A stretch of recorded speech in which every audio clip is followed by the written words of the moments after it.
Was a good trip? It was a very useful and a good education. That's good. I'm glad to hear.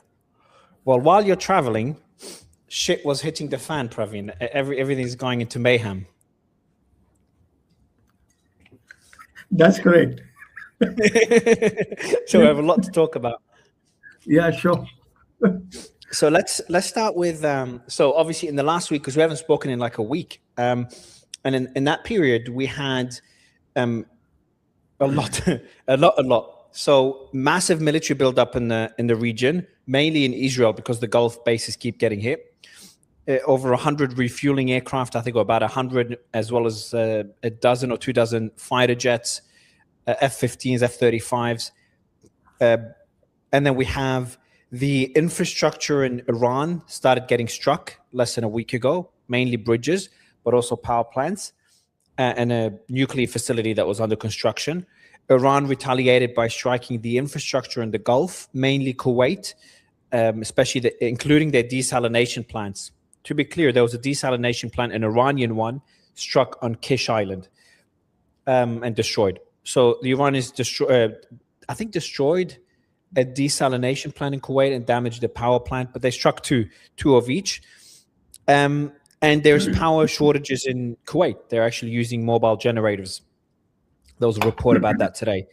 Meanwhile, Trump, there's announcement of two U.S. troops died. 3 U.S. troops died a few days ago as well. Trump said, according to CBS, he'll open the gates of hell, but the retaliation was limited. Also, the Iranians threatened to bomb the airports and the ports in the UAE if the US continued to strike their bridges. Since then, the US stopped striking their bridges, thankfully.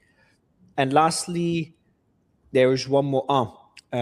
We'll talk about the Yemenis in a bit and the threat they made today against Saudi Arabia to blockade Saudi. But Channel 13 reported that this week, Trump said, they reported yesterday, that this week is the deadline. If a ceasefire is not reached this week, the Gulf, Trump sent the warning to the Gulf that they should prepare for escalation. So that's the warning according to Channel 13, Israeli channel news outlet, that Trump sent the Gulf. So things are definitely not looking good. There is a ceasefire proposal by the Gulf, I think by Qatar, sent to the US and the Iranians, but from the information we have, it doesn't look like an enticing one. So a lot has happened. I'd love to get your thoughts on these updates. Yeah, so let's start looking at the big picture. Let me start by what you said. Things are not looking good.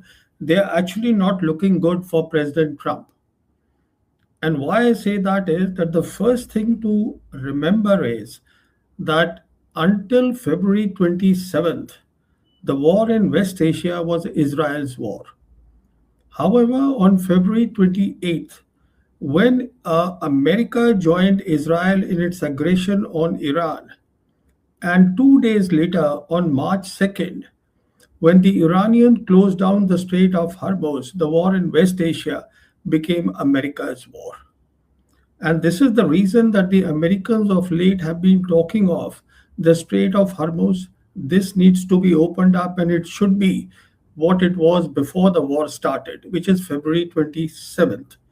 Now, this is something that will not happen.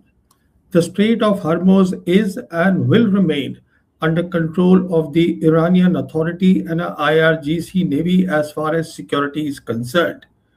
And as long as the Strait of Hormuz remains closed, President Trump cannot walk away from this war, because what is at stake is petrodollars. And petrodollars is at the heart of the American empire.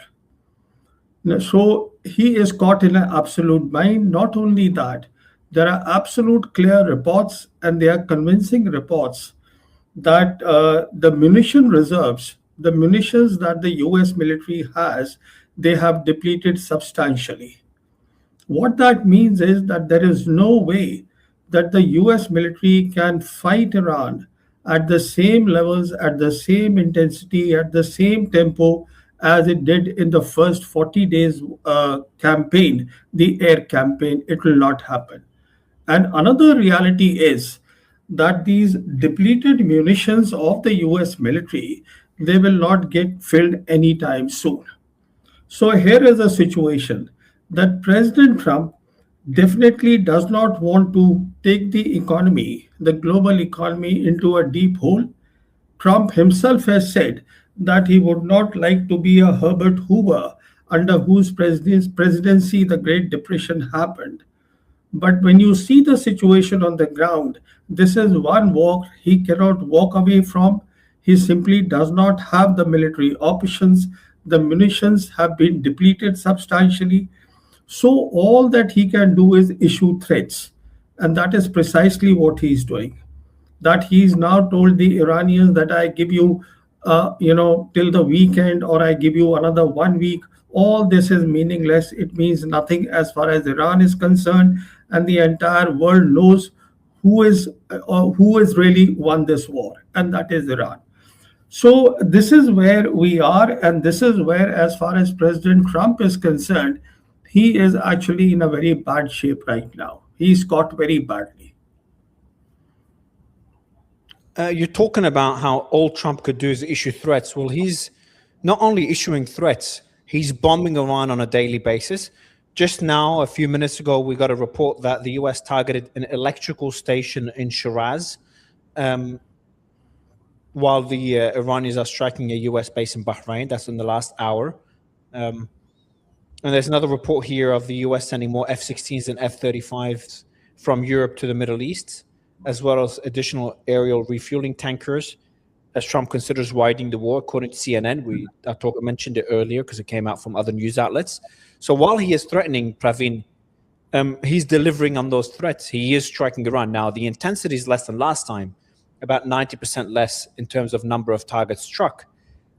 But the target bank, the sensitivity of the targets has gotten worse. You know, the big taboos, desalination plants, and they've been struck by the Americans in Iran and by the Iranians in the Gulf and Kuwait. Yeah. So here, before I answer your question, another thing that needs to be kept in mind is that it is President Trump who himself signed on the MOU. It is not that anybody else signed on his behalf on the MOU, which means he was very clear at that stage that yes, I do not have any military options. This is my war. I want to take it to the final deal. And then somebody must have told him that what you have done is completely unacceptable because it hits the petrodollars. The future of the petrodollars will be uncertain. So what he is trying to do, as I said, against the backdrop of depleted ammunition and with hardly any military option for him, a convincing military option. And he is also aware of the fact that time is not on his side.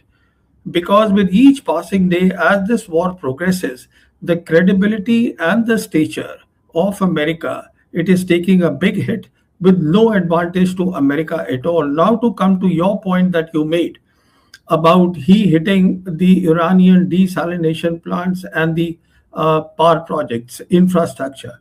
See, Iran is doing tit for tat, but Iran right now is doing what I call a passive offense because it is not going wholehearted. It knows it can control this war. It is very much in command of the capabilities it has. And mind you, its the capabilities are humongous. For example, recently reports have come that the targeting is accurate. And there are two things that have happened. And the two things are, as what I had said, perhaps on your on your show itself, that it was in January of this year, 2026, that the Iranians shifted from the GPS to the Beidou 3 system of the Chinese. And Beidou 3 is actually two systems into one. It is Beidou 3, which is at the geosynchronous orbit, which is about round the clock visibility ISR. And along with that is the Yagon augmentation satellites, which work in the low Earth orbit, and that is about the accuracy of missiles and the drones.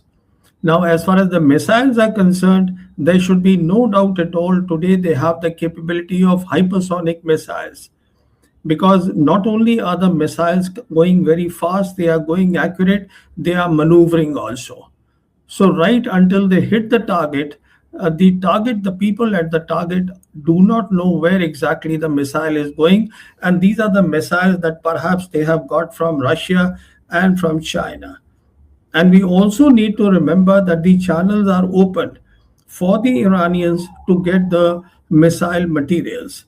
As far as the Russians are concerned, the Trans Caspian Sea route is available. As far as the Chinese are concerned, if not anything, the rail route is available.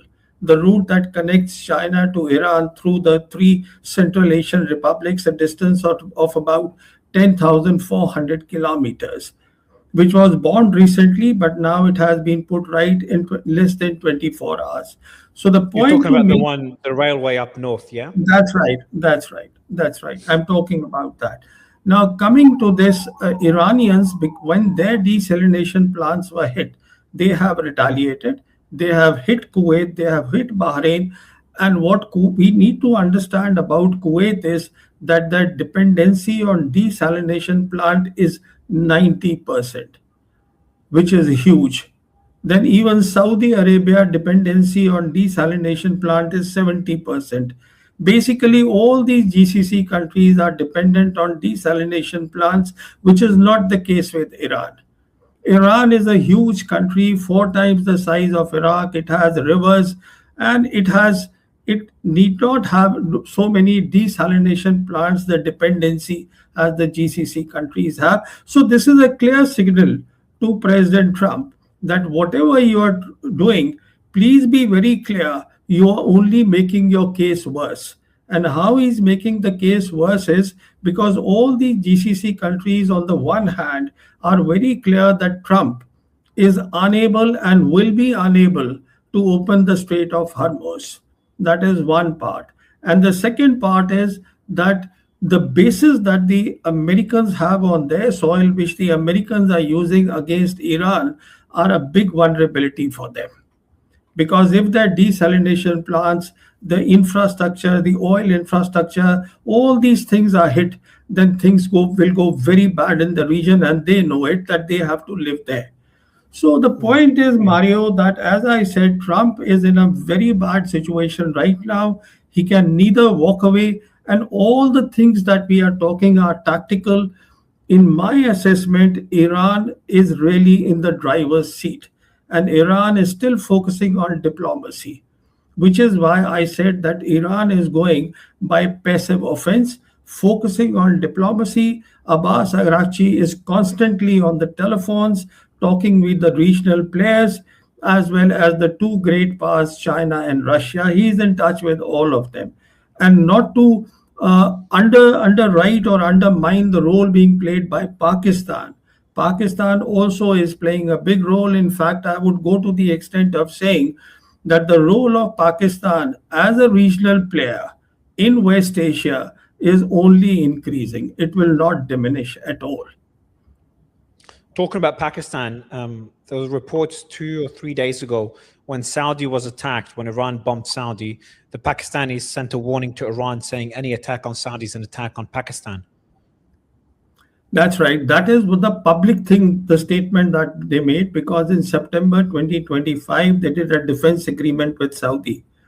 Now, when you see the statement they made against the backdrop of what is happening on the ground, so what we find is that the Army Chief of Pakistan, Field Marshal Asim Munir, he was in Turkey, and this was immediately after the NATO conference in Ankara. And he was received at the airport by the Turkish President Erdogan. And the two leaders, they spoke about other things. Of course, they have military cooperation, they have joint production. But the most important thing why Asim Munir had gone there was basically the regional security. And there are already reports that Kuwait has reached out to Pakistan. Qatar earlier reached out to Pakistan. So the point to make is, Mario, that Pakistan is one country which I have said long ago, which has the capability, which has the military power to replace America when America finally leaves. And we now, if we go back and see the MOU, the MOU is very clear that 30 days after the signing of the deal, that means from what 60 90 days after the MOU was signed, the Americans have to remove their forces from proximity of Iran. And proximity Iran clearly means that of some 19 major bases that they have in West Asia. About six of them they are there in the GCC countries. So they all have to go at least in the first No, go. we don't. This is We know, but Praveen, on the MOU, we don't know if that means it's very vague because there's two ways of interpreting it. One is the bases, and the other one is the military buildup prior to the war, which most people are interpreting it that way. The military buildup prior to the war, that moves away, so it goes back to the pre-war levels. So why I would interpret the way I am interpreting is very simple. The MOU says that US forces to be removed from proximity of Iran. And alongside Abbas Arakchi has repeatedly been talking about a regional framework. And now the Strait of Hormuz has been closed once again, and the Iranians they have made it very clear that they are not gonna start talking with the Americans anytime soon. So when you look at the entire picture, the way I would like to interpret is that what the Iranians mean is that the Americans will have to vacate the GCC bases, and as far as Trump is concerned, by hitting the desalination plant of Iran and Iran retaliating in turn on Kuwait and Bahrain, and of course Jordan also, but that's a separate matter. We are just talking about the GCC countries. So I would interpret by saying he's making his case worse. This is something he should stop, and it appears that he's got the message somehow that this is something he should not do. You talked earlier about the importance of the petrodollar, how Iran controlling the Strait of Hormuz and charging a fee at the Strait of Hormuz jeopardizes the petrodollar. Can you expand on that? Absolutely. See, the petrodollar is a very simple deal which in 1974 the Americans did with Saudis. And the deal was that the Saudis sell their oil and gas in dollars, and in return, the Americans will provide them security. This was the petrodollar deal. And eventually, this was also taken by the other GCC countries as well as the OPEC countries. So the game was that whatever is surplus after the GCC countries have used the dollars after selling their oil and gas, they would invest in the American treasury bonds, in their stock, and now, of course, in the artificial intelligence infrastructure, which the Americans companies they are putting out on the GCC soil. So this now because it is because they had to sell in dollars, so obviously the countries that want the gas and oil and the petrochemicals and the other derivatives from West Asia, they needed the dollars, and therefore dollar became the reserve currency of the world. And so, what the Americans were doing is that they were selling their debt, piling up their own national debt, selling their debt to the countries which wanted to buy the gas and oil and the other things from the West Asia. And today, the situation has come that if the petrodollar is no longer there, then America is in big, deep trouble because America today has a 39 trillion national debt, which every year needs $1 trillion as interest to service that. And the GDP today of America is $32 trillion, which is less than the national debt of America. And an independent report came a couple of months back. I think it was the IMF which said that if 30% of the global trade does not happen in American dollars, then there will be a big problem with the US economy.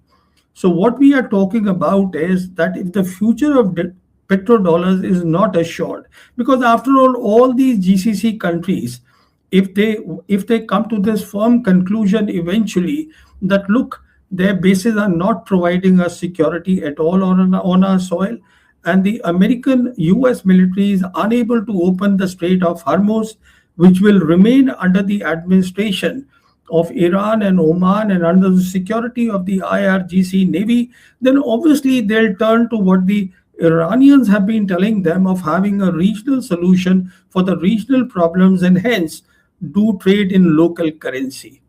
So if the petrodollars are not available, what we are looking at is America will have big difficulty in sustaining its something like 780 military bases in 80 countries across the world.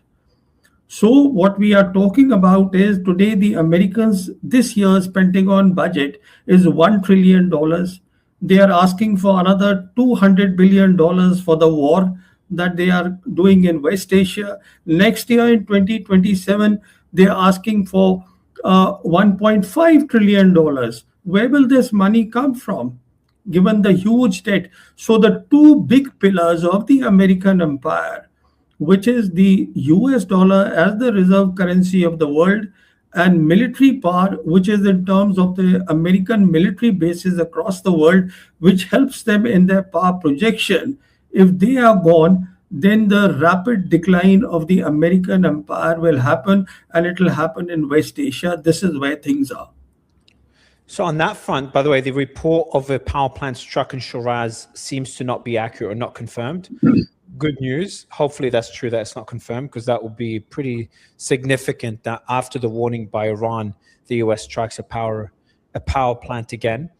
On your point about the petrodollar, so you've made the point on why it's so important for the US to ensure Article 5 or Clause 5 could be interpreted different ways, but to ensure Iran does not control the Strait of Hormuz and especially does not charge a fee there. So then the big question now is, how far do you think the US is willing to go? Are they willing to risk the Gulf? Are they willing to deplete their munitions further? Are they willing to cause more destruction in their bases, etc.? To be able, higher energy prices, economic issues, to make sure that Iran's government falls or they control the Strait of Hormuz, or Iran at least doesn't charge a fee? See, as far as Iran is concerned, Iran will not fall.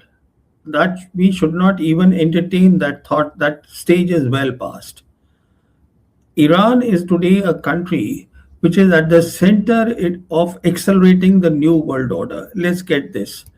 And the second part is about America. Now, how long America wants to remain in West Asia is a choice that President Trump now has to make. And it is not an easy choice at all. He can keep talking, he can keep boasting whatever he wants.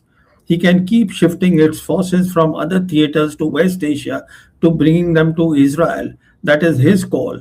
But given the accuracy and given the long range and the maneuverability of the Iranian missiles, and also that Iran today has jet powered drones which can go long distances. And please also remember, as far as missiles are concerned, missile is a very potent weapon in comparison with aircraft. When you have an enemy which is more than 1,000 kilometers away, which is what Israel is from Iran.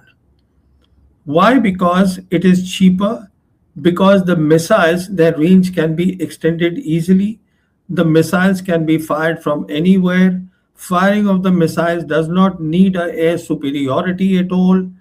And as far as missiles is concerned, they are unstoppable because they are hypersonic and they can keep getting the missile materials. They have the expertise. They'll get the missile material from the two countries which are the pioneers, which are really the path breakers in missile technology, and they are Russia and China. So Iran is in a very good situation. Not only that, we are aware, we have spoken so many times of their underground capabilities, facilities. They have underground missile cities. They have, if most of their things are underground, and they can fire their missiles from anywhere. There are no fixed places from where they have to fire the missiles. There are hundreds of places the missiles can be fired from underground, and the missiles then come out, and they need not use that same area a second time. So the enemy doesn't know where exactly to go and hit. And on the other hand, you need not only the aircraft, you need tankers, because without tankers, you go nowhere. And air superiority is meaningless unless the two countries have contiguous borders. Then, of course, it is a different ball game, which is not the case here. And they are being very clever and smart in the use of their missiles. For example, I read the reports that the two or three commercial vessels which were trying to go through the through the passage which is close to the Omani coast, they were fired upon with missiles. not with drones, so that the damage should be substantial. So the point to make is that they have the capability, they can increase the capability, they can modify the capability, and this is the reason that they have an upper hand and they are not boasting. They are playing the game very well because what they want eventually is a regional framework where all the countries of the region can be together, and this is where we are. I think I understand. So the reason Iran has the upper hand is because of the Gulf.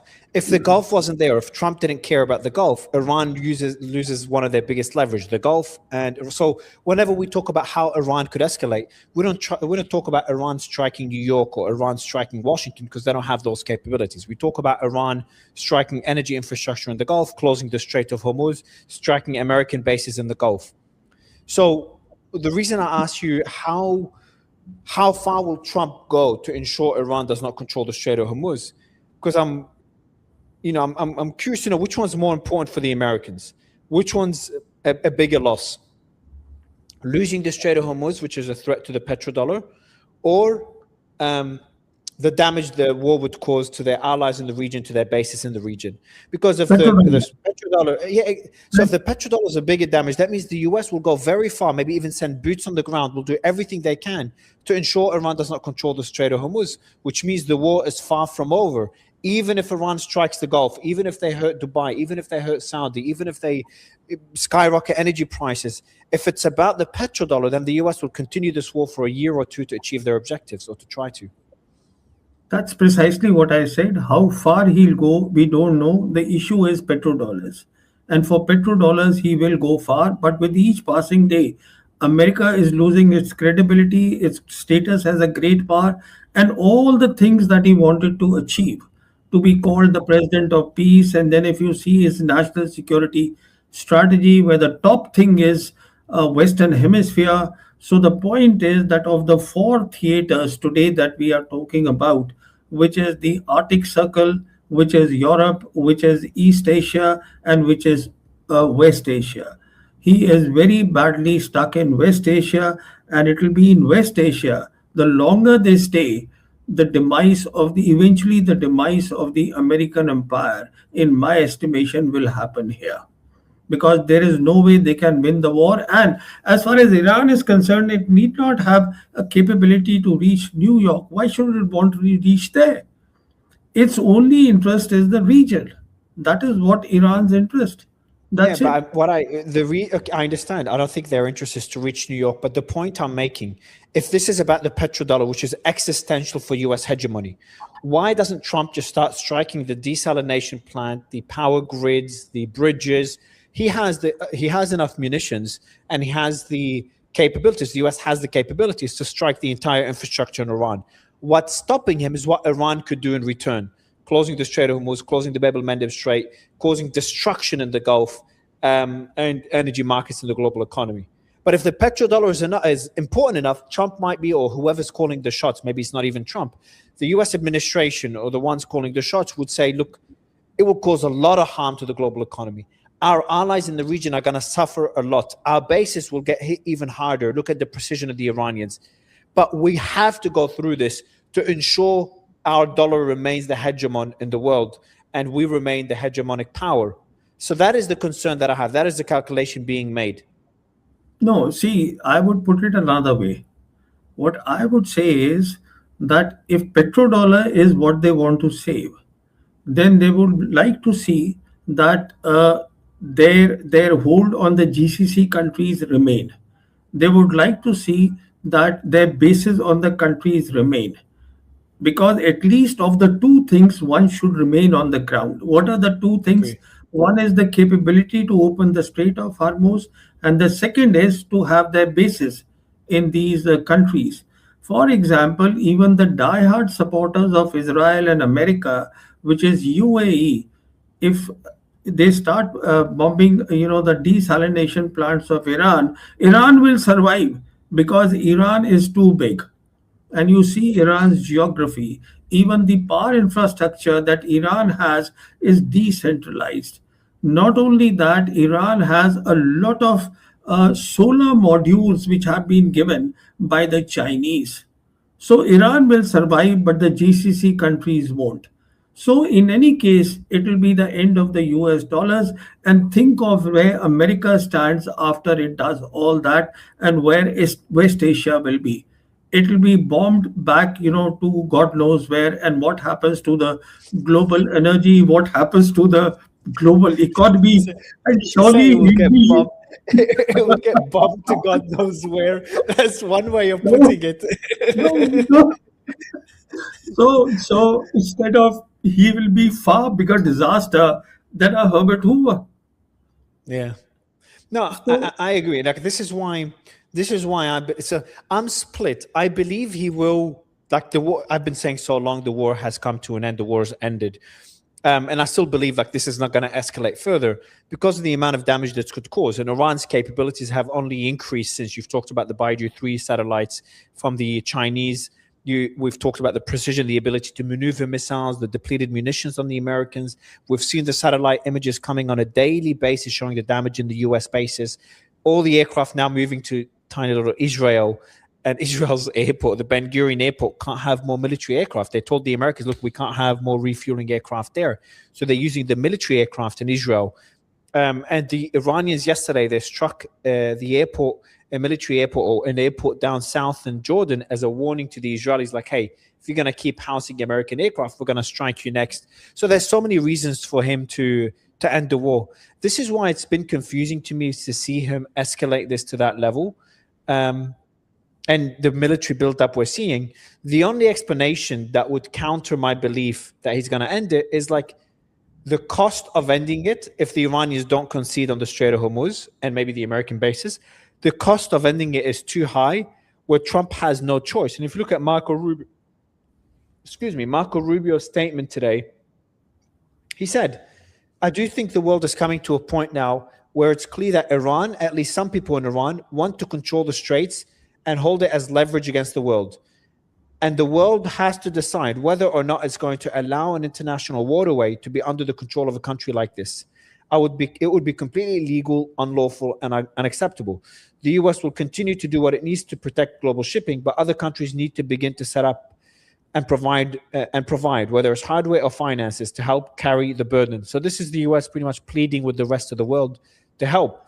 So the So you big see, question now is, yeah. So the point is, this shows America's helplessness.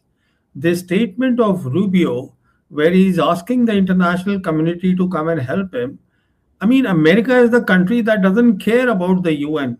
It makes its own rules and breaks its own rule. It's so helpless today. Now it is appealing to the international community to come and help and open the Strait of Hormuz. So this is the state of helplessness, and this is the state of the military options. They actually do not have any. And all this talk about ground war will get them into a far bigger mess. And it is not an easy proposition to fight with the Iranians on their home turf. First of all, remember that Iran is a country that fought the 8 years war, so it has the will to fight. Let me digress and make a point which perhaps doesn't fit in here, but you should know. I want to make it to show what the will to fight means. Indian External Affairs Minister Jay Shankar, sometimes back, he was asked about Indo-China problems between India and China. who was And asked that? Who was asked that? I missed it. India has problems with China. When the India-China crisis was going on, at that time at one of the television channels, Jay Shankar was asked about this crisis, and his response was, how can I fight with a country which is 5 times my economy? Well, he is right, because the GDP of India is 4 trillion, and that of China is 20 trillion. But now see here what's happening in Iran, in West Asia. The American economy is 32 trillion, and the Iranians is a mere 300 billion. And Iran has been under sanctions since 1979.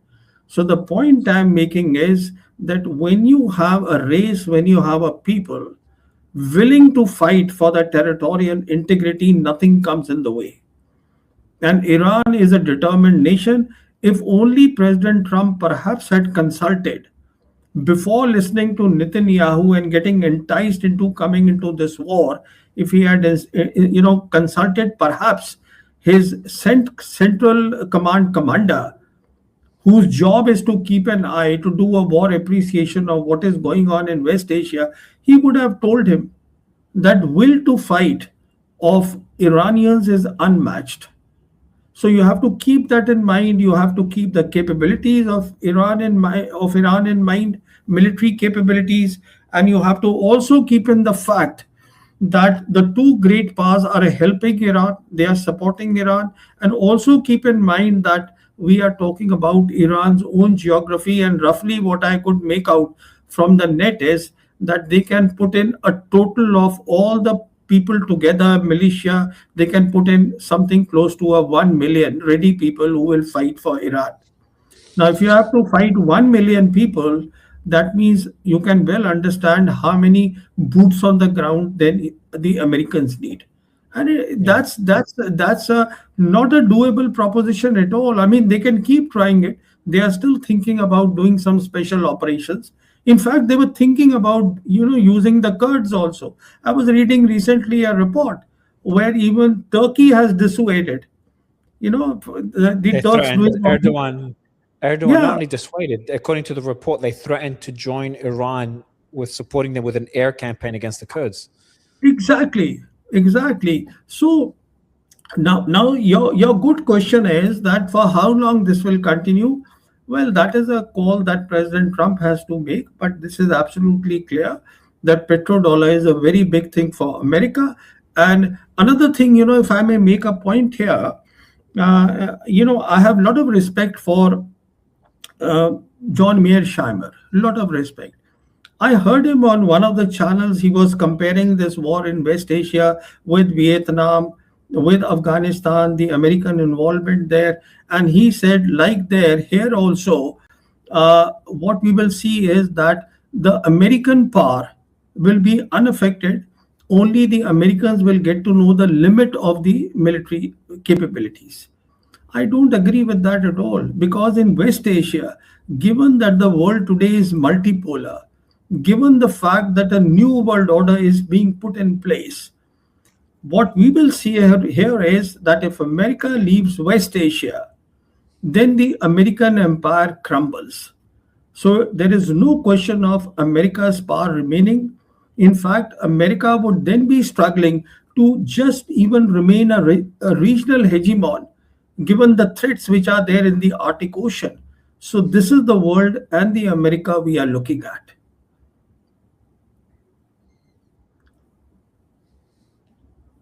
Okay, and there's a report that came in about Israel, Praveen.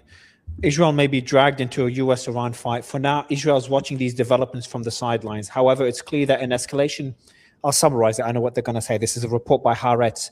According to multiple reports, especially yesterday, a lot of reports came out of Israeli media that they don't think Iran has been talking about striking Israel, but they decided not to, according to Israeli media, at least not to yet. There were talks that the strike on Jordan was a warning to Israel because they're housing all these refueling aircraft, because that airport, the Jordanian airport, is like 9 miles away from an Israeli airport that had all these refueling tankers.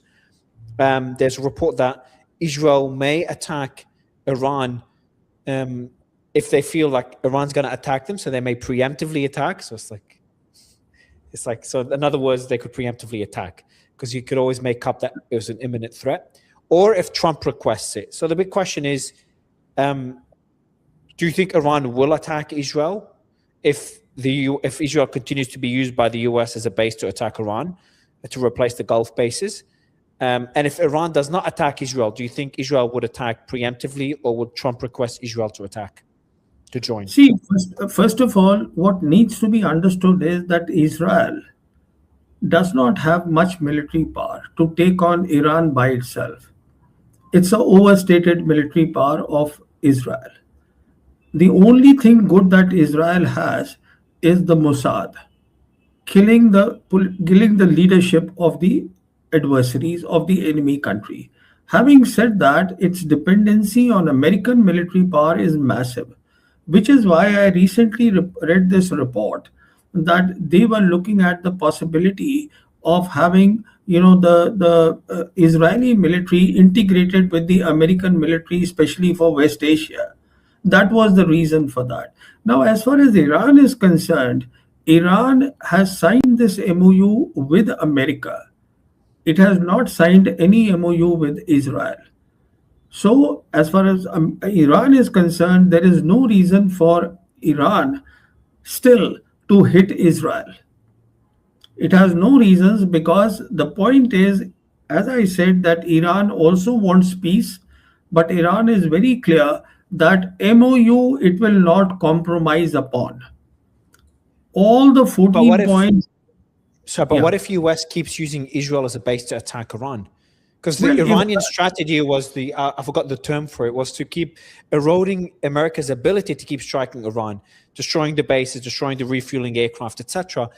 Some bases, the drones from these bases, the surveillance drones had to be moved to Europe. So now it costs a lot more to be able to conduct surveillance in Iran. So all these things that Iran has done to remove America's ability to project power, the forward projection, whatever it's called. So, but if the US now uses Israel as an alternative to the Gulf, shouldn't that make Israel as a target? So you see, first of all, what in my assessment would happen is that Hezbollah and now the Yemenis or the Houthis, they'll come in the game against Israel. Iran may not come directly in the game.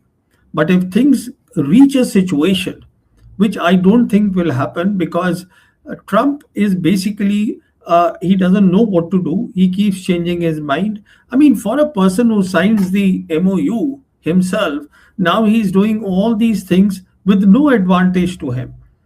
So, if the situation comes to a pass where the Iranians assess that yes, Israel has to be hit directly, perhaps they will hit, but not anytime soon. I don't see that happening.